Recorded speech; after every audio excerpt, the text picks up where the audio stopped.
Africa Media Live TV. Kindly subscribe to our YouTube channel to get updated on the trending gist, latest news all over the world.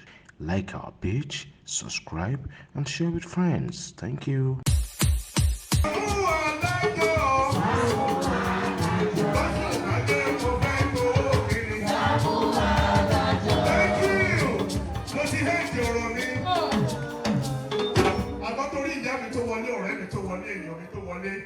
I fẹ́ kí wọn specially ní ìgbọ́dọ̀ kan yín jẹ àwọn tí wọ́n dúró yìí ẹni tó jẹ́ kán láǹfààní àti ṣe freedom gangan lẹ́ni yàtọ̀ sí Ọlọ́run àti ọ̀gá wa olódúró yìí.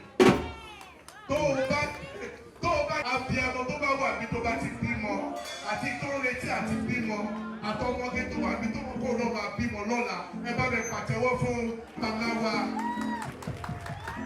Mide àti God will continue to bless you. We really appreciate you. Thank you for today. God will continue to be with you. Thank you so much for the love. Thank you so much for the support for our graduates. God will bless you. Ẹ ṣé gan o. Ẹ má ti lọ. Ẹ ṣé. Ẹ ní sùúrù bàbá rẹ. Ẹ jókòó ẹ̀yin lọ. Ẹ̀yin wá jókòó. Ẹ̀yin lọ jókòó báyìí.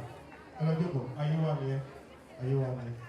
Ní báyìí, ẹ jọ̀ọ́ camera please move back. Wọ́n ti pọ̀ jù. Lẹ́ẹ̀ni ó ṣe zoom rí lẹ́sìn ẹ bá wọnú ayé. Dẹ́ gbogbo èyí tẹ́ dí ojú ẹ kúrò ń bẹ̀. Ẹ jọ̀ọ́ torí ọlọ́ọ̀bá ẹ kúrò ń bẹ̀. Ní báyìí, láti bí báyìí. Africa Media Live TV. Kindly subscribe to our YouTube channel to get updated on the trending gist, latest news all over the world. Like our page, subscribe, and share with friends. Thank you.